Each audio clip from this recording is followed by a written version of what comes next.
In there? All right. In chapter 8, what we're going to actually do is we're going to take all the stuff we learned in chapter 7. Chapter 7, we were calculating out and figuring out what a sampling distribution looks like. We collect a sample depending on the size of our sample and which type of distribution or what type of problems we were doing, meaning if we were talking about means versus proportions, we would start to see that those distributions tend to be normal and we can calculate out probabilities based off of it.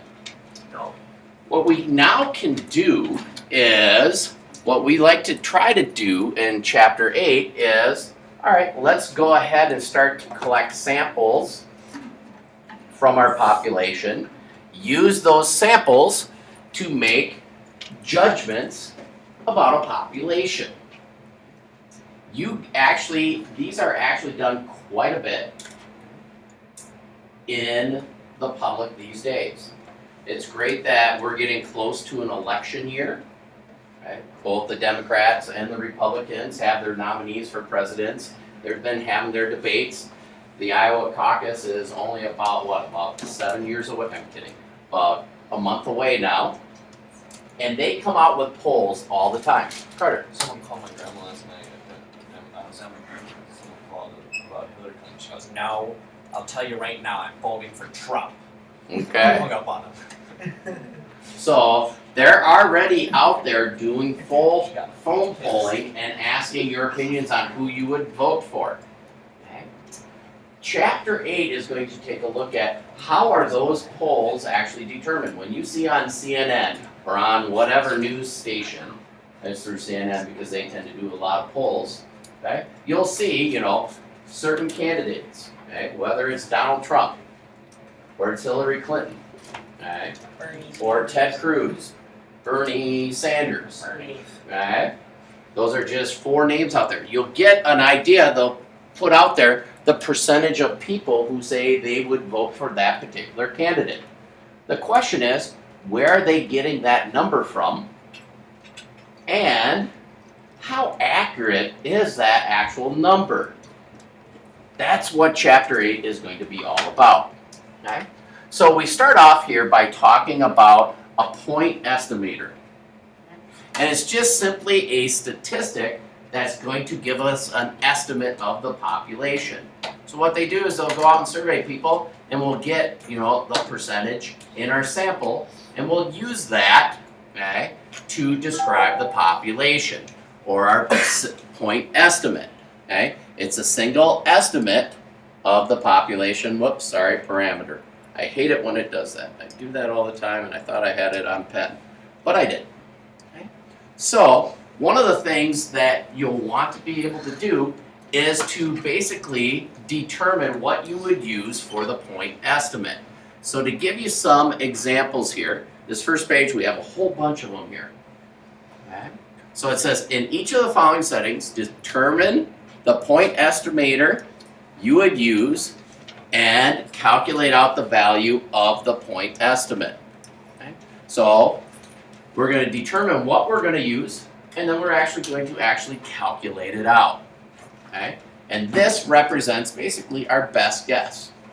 So in A it says, the makers of a new golf ball wants to estimate the median distance of new balls will travel when hit by a mechanical driver.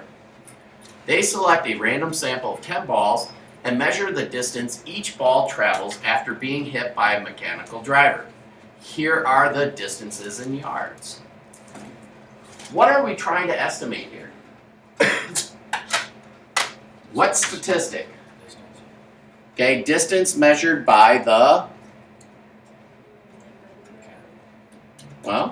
makers of a new golf ball wants to estimate the median distance.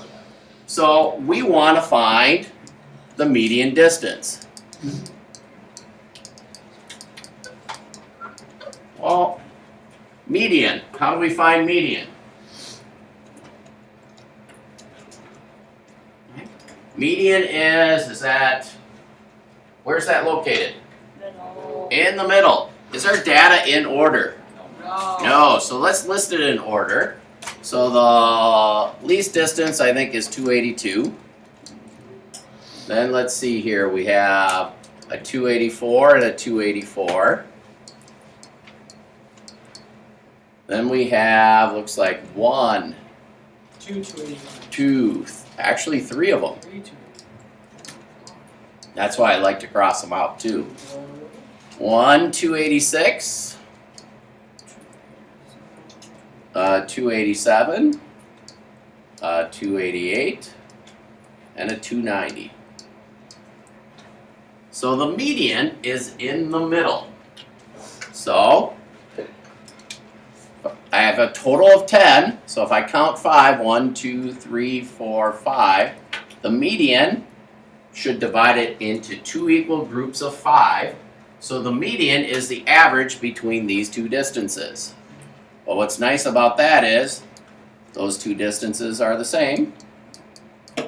So our point estimate that we will use is estimator will be for the median distance, which will be 285 yards. So part B continues on, says the golf manufacturer would also like to investigate the variability of the distance traveled by the golf balls by estimating the interquartile range. So we need to find IQR. Ooh, good review. How do we find IQR? Q3 minus Q1. Beautiful. Q3 minus Q1. So I got to go up here and find Q3 and Q1. Q3 is the 75th percentile. So median is 50th percentile. How would you go about finding Q3 up here? Yeah, it'd be halfway, the median. So 287 is Q3. Do the same thing for the bottom. There's our Q1. So in our case, 287 yards minus 284 yards. Our interquartile range, in our case, is just a simple 3 yards.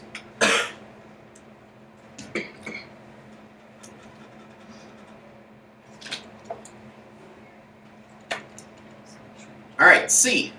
The math department wants to know what proportion of students own a graphing calculator. So they take a random sample of 100 students and find 28 own a graphing calculator. So they want to know the proportion of students. So they want to take they took a random sample of 100 and got 28 to say they own a graphing calculator. So my sample proportion, P hat, would be 28 out of 100, or simply 0.28.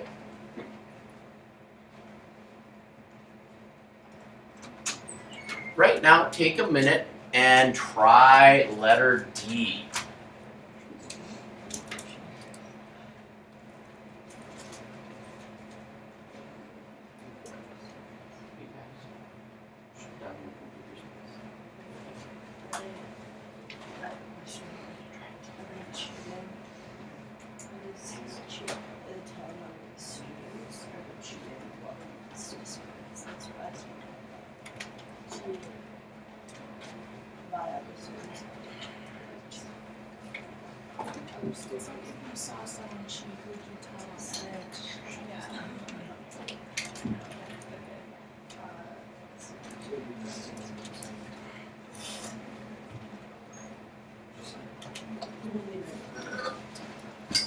When you get your answer to D, check with your neighbor. Check with someone you're sitting by. Or if you want to check with me, I'll walk by.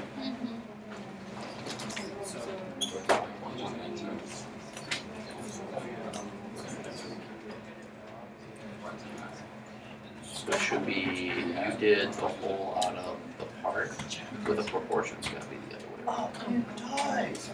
Ew. Dude.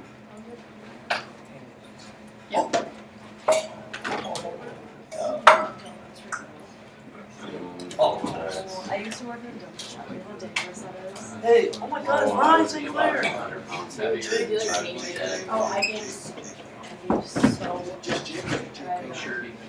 Everyone just hit that too. Clyman, oh my gosh, can you take me out of here?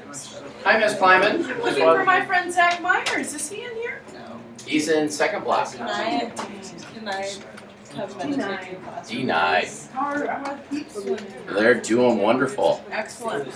Alright, so our P hat here, according to our sample here, I don't gain weight. only 19 answered yes to the question, okay, about cheating. 19 out of 172, which many of you had, 0.11. Alright, so now we get this point estimator. How accurate is it?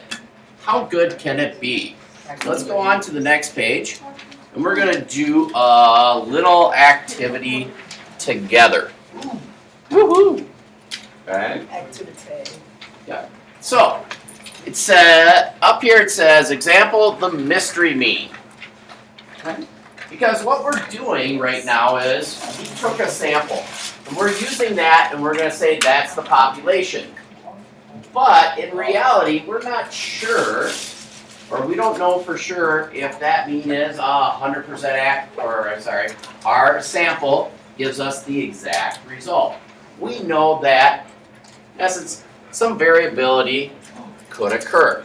So to demonstrate this, we'll do this little activity that's called the mystery mean. In my calculator, as it says here, Mr. Bard stores a mystery mean into his calculator called mu. I'll use the capital letter M.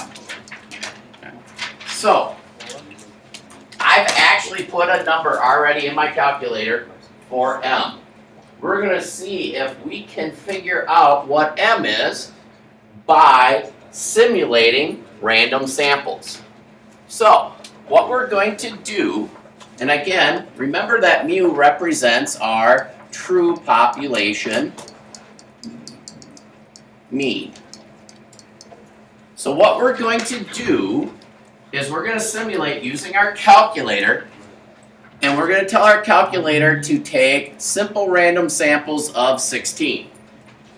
So what your calculator is going to do is, from the distribution, it's going to take 16 people or 16 numbers from the distribution and average them, where the standard deviation of the distribution is 20. So to do this, and we're also going to make the assumption that the distribution is normal. So one of the things we can do on our calculator is enter in this command. Now, is this something you're going to need to know? The answer to it is no. Okay? But one of the things these calculators can do is actually do some simulations.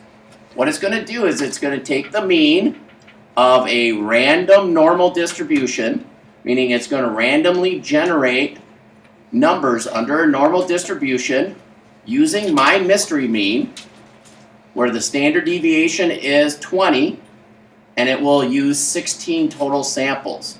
So it's telling you where these numbers are actually coming from. So I'm going to pull out my calculator here. I've already done this here. So if I go second enter, I have the command already set up here. So this back here will actually say mean of random norm. Here's my mystery mean, standard deviation, and 16. So what I want you to do right now is, in this space, it says we want to look at several examples. So let's look at 10 results. Okay. So in this results, I just want you to write the 10 numbers I get. So for the first number, let's write down, and we'll just go out 2 decimal places, 241.86. Next number, 237.11. 253.86. 0.01. 237.68. 237.61. 238.54. 245.79. Is that 6 so far? 7, so I only got 3 more. Okay. 242.05. 241.57.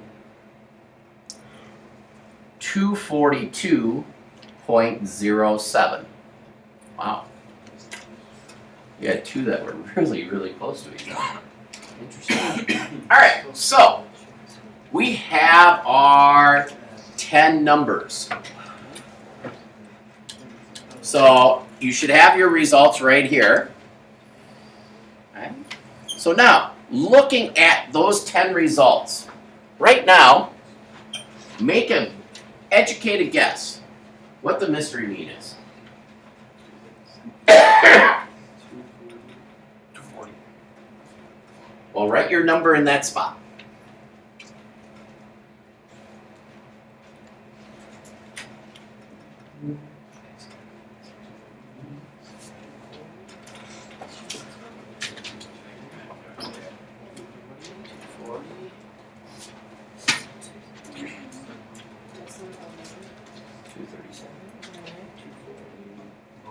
Still trying to make an educated guess. 241. So 239. Carter used to have 240, right? 240. Oh, I like that. He likes mine. Well, 241.38. the question becomes, where do we think it might be located at? Oh, you got I'm it. just trying to make a best guess. Okay. All right. So looking at most people's guesses, it looked like most people had guesses between 237 and about. I don't think I saw anybody higher than 242.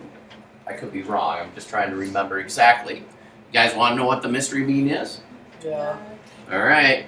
So to find the actual mean, if I go, let's see, alpha, and then the division sign, it will actually give me M. If I hit M, it'll tell you, or enter, it'll tell you the exact value what M is. Oh my. So, some of you out there actually had the exact value. You got it. 240. Okay? Some of you were a little bit low, a little bit high. That's okay. Okay? Did any of my samples get exactly 240?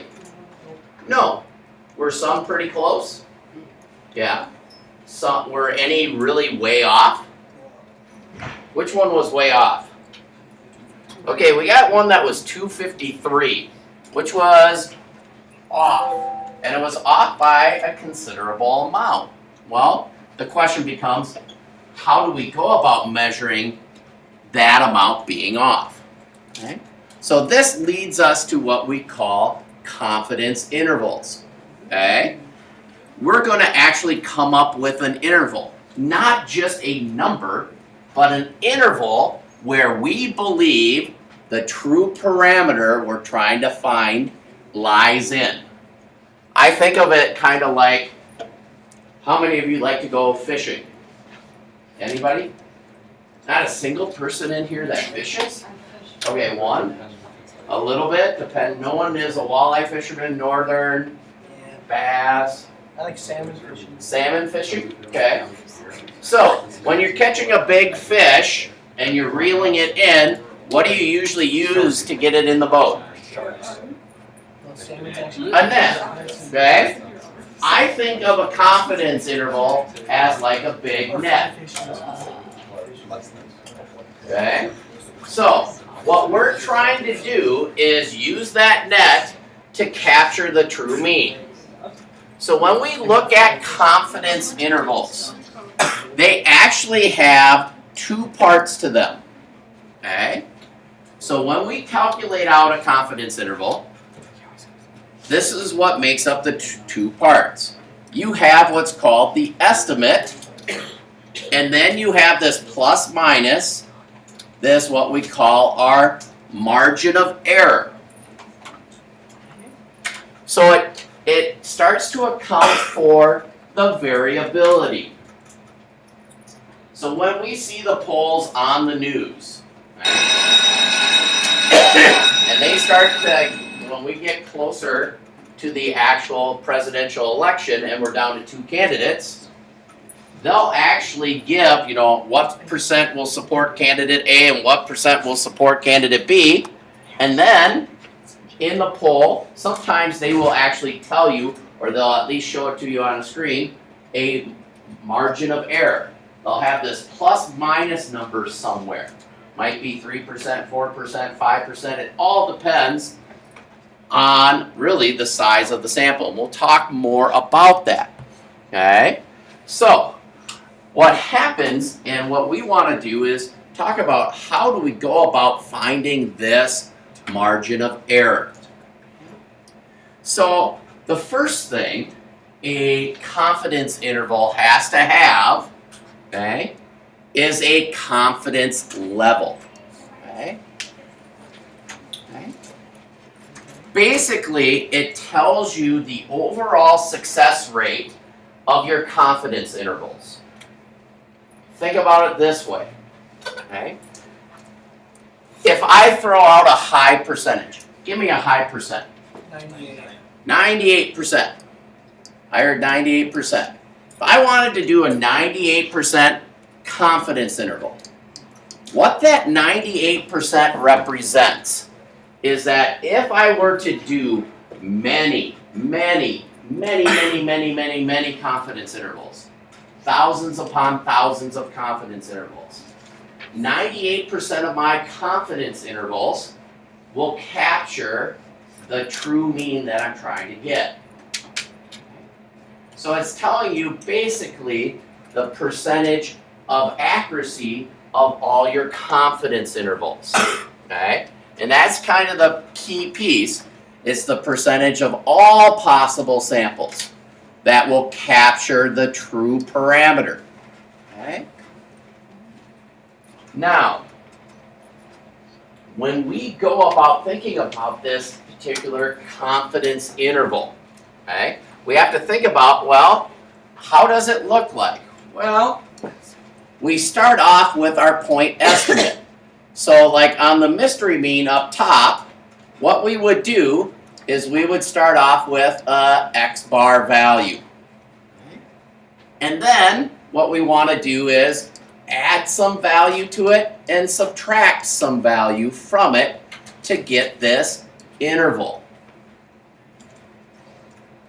Now, since we know that it is normally distributed, we can use our normal curve to estimate how far out we want to go. Okay? So, in order to figure out how far we go out left and right, it's going to involve, first of all, our standard deviation. Okay? So if you take a look here, if this is our population with a standard deviation of 20, the first thing we did was we would take simple random samples of size 16, and we got various sample means. As you can see right there, these 3 sample means are a little bit different than what we have up top, but are basically in the same general ballpark. What we want to then do is take a look at what the sampling distribution takes a look at. So here are possible values of X bar. Okay? But what happens is, as we saw in a sampling distribution, our sample size impacts the variability. It actually, the bigger the sample, the less variability we have.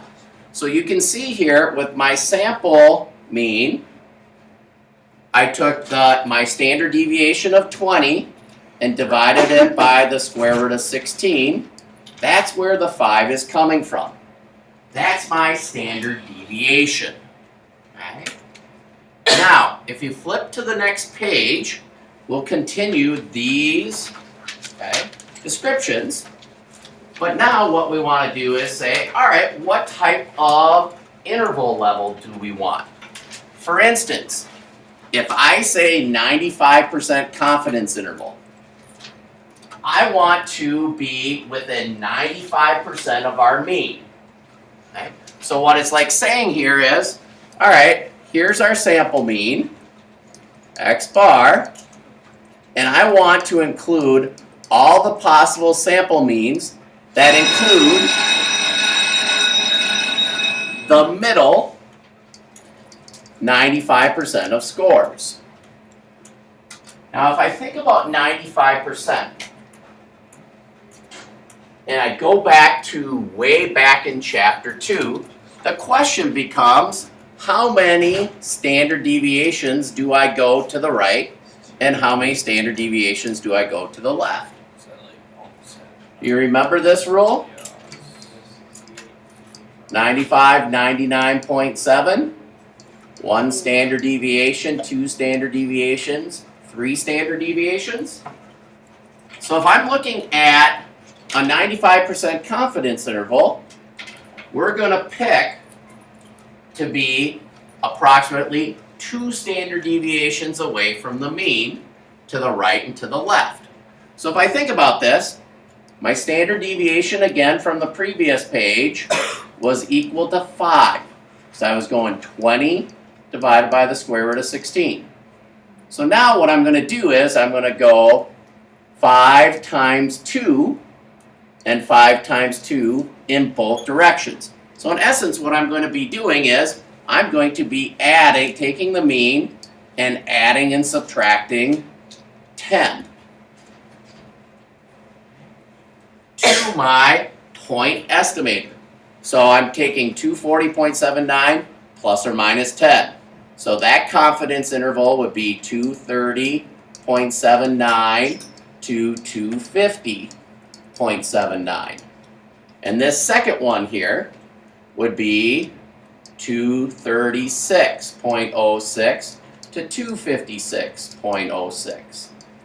And the third one would be 238.85, 258.85. Now, you would continue to do this process over and over again and again and again, okay, to get all the confidence intervals. What do you notice about the first 3 intervals? Do they capture the true mean? Is mu in here? Is 240 in here? Yeah. Is 240 in here? Is it in here? Yeah, it's in all 3 of them so far. Okay? But the question, okay, and one of the things that we want you to notice is that each interval is different. The question becomes, which one is correct? Okay? So down here what happens is you're going to do the intervals over and over and over and over and over and over again. The red dot or the dot is your estimate. Okay, and it actually says here, the center of x bar in each interval is marked by the dot. The distance going left and right is your margin of error. Okay. Now what has happened here is we have actually drawn, or what's been given by this diagram is 25 confidence intervals. And what we want you to notice is this. Here's our true mean of 240. Okay. So they draw that line there, and notice, first one's in there, second one, third one, fourth one. Uh-oh, this one missed. This one is basically like our sample where we had a sample mean of 253 point something. I forget what the decimals was. But if that was our sample mean, our interval would have been 243 point to 263 point. Does that one capture the mean? No. So what will happen from time to time is your confidence interval will not actually capture the true mean. But over time, okay, that confidence interval, 95%, what we can say is, not over time, 95% of our confidence intervals should capture the true mean. Alright, how are we doing so far? Good. I'm okay, you're okay? Nick? So the middle line is just like the mean, and if any line isn't over it, then it's just. Yep. This is the true mean of the population. Whoops, this should have said the dot was the estimate. Sorry. But this line here is mu, the true population mean. Okay? So you can see, like, if I go from the bottom here, this interval's in there. This interval is this one. And all of them are, except I had one that missed. So of my 25, I had 24 out of 25, or I had a 96% accuracy rating, okay, which is right around 95%. Obviously, it's a small sample size. As I continue on forever, it will get to 95%. All right, so to just kind of get used to what these confidence intervals are like, we just have one last example I think we're going to do here today, and then we'll give you some time to work on your assignment. So let's start with this first example here. Okay. So number one here says auto emissions, oxides, and nitrogen, called NOx for short, emitted by cars and trucks are important contributors to air pollution. The amount of NOx emitted by a particular model varies from vehicle to vehicle. For one light truck model, NOx emissions will vary with a mean that is unknown but has a standard deviation of 0.04 grams per mile. You test a simple random sample of 50 of these trucks. The sample mean of the NOx level estimates the unknown mean. You will get a different value of X bar if you repeat your sampling, okay? Which is true, okay? So, let's go up here, okay? It says, first of all, describe the shape, center, and spread of our sampling distribution. Okay? So first of all, the question becomes, what should our shape of our sampling distribution be?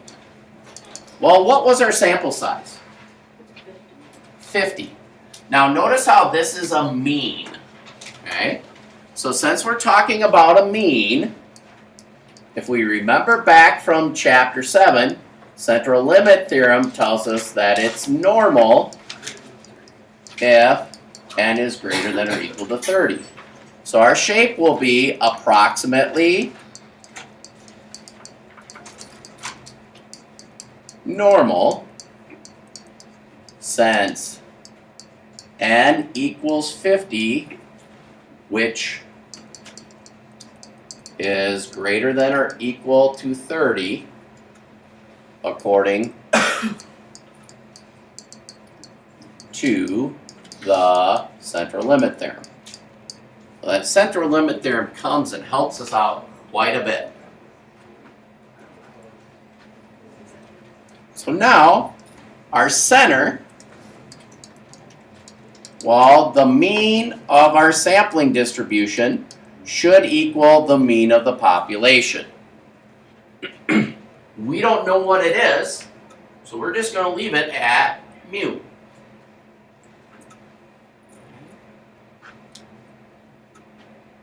The spread, however, we know by calculating out the standard deviation of the population divided by the square root of n. So if we go back a page, or on the front, or on the bottom of the previous page, our standard deviation was how much? Was it 0.4? What was our sample size?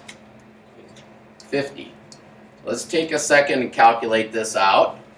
So 0.4 divided by the square root of 50. Wow. 0.05656. Question is, how many decimal places do you want to go out? Let's go out 3, so 0.057. Are you okay with that? Do it. 0.057.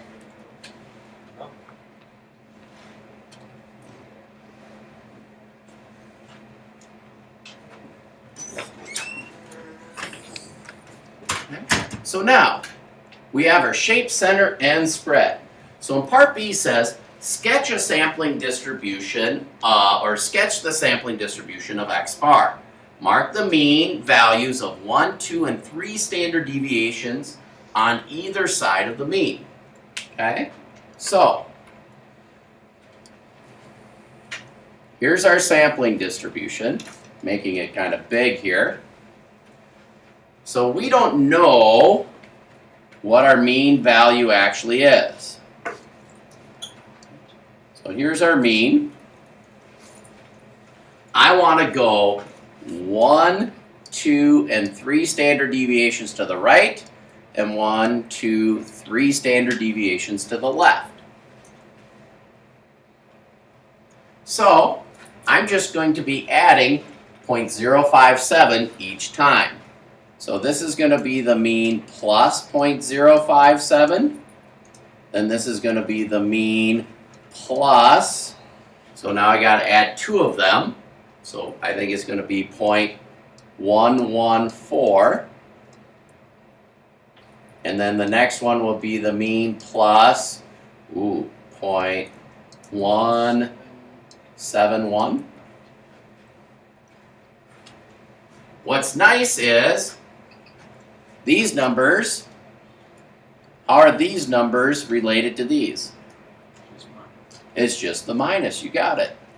So the mean minus 0.057, the mean minus 0.114, and the mean minus 0.171.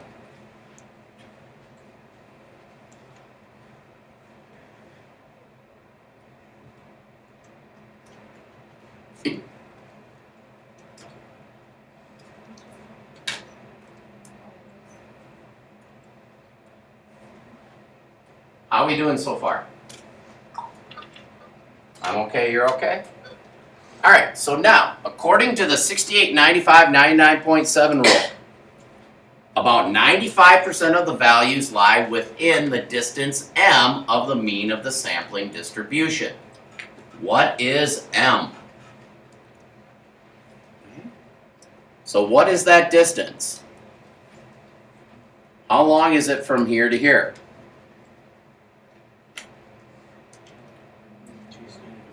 Okay, 2 standard deviations, which would be 0.114.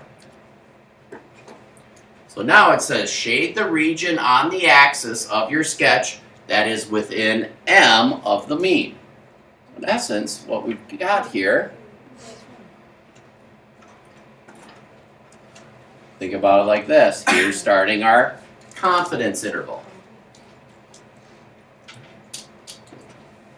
So now, in part D, it says whenever x falls in, or x bar, your sample mean, falls within the region you shaded, the unknown population mean, mu, lies in the confidence interval, x bar, or sample mean, plus or minus the mean.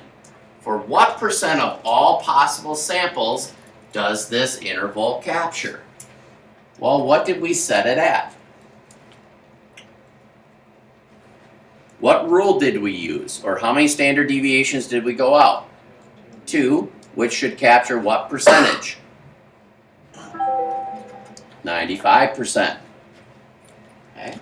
So what happens is, what we can start to do is, if we want to change our confidence interval level, if I wanted to be 99.7, this value would get bigger. My m, my margin of error, however, gets bigger.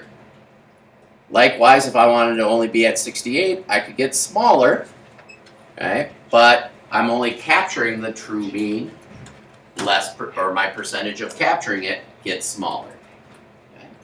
So now, it says below your sketch, and I'm going to shrink this up a little bit. Let me go to 100% so that we can actually see it, hopefully, and do it at the same time. It says below your sketch, choose one value of x inside the shaded region and draw its corresponding confidence interval. Do the same for one value outside the shaded region. What's the most important difference between these intervals? Alright, so let me pick a different color here.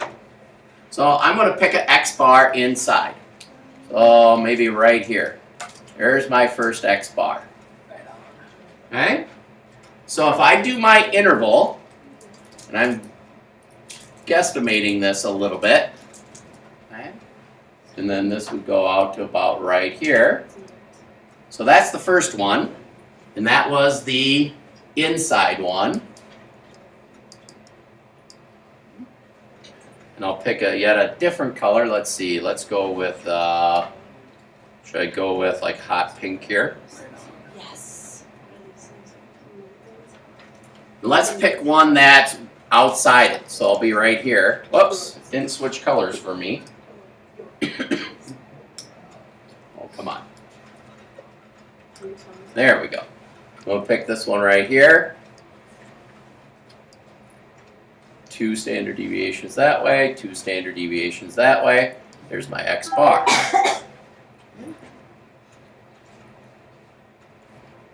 What do you notice, or as it says here, what is the most important difference between the intervals?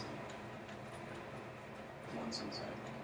Okay? Well, one's inside and one's outside, but compared to what's so unique about the one in green versus the one in pink?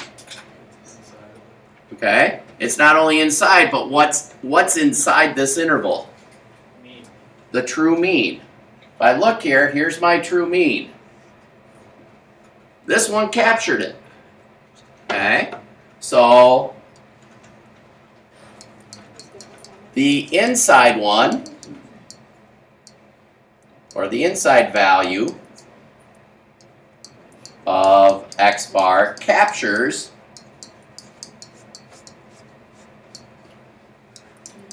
the true mean, whereas the outside sample mean does not. And that's very important. So if you know your sample mean can land in between here, then you know you're actually going to capture the true mean of the population. Or at least we hope that we do. Now you might be saying, well, Mr. Barth, you went way far out. Okay? I'll go really, really close here. This will go 2 standard deviations, not quite there. 2 standard deviations this way. Okay? So you can see it can be really close, but still doesn't capture the true mean. All right. That's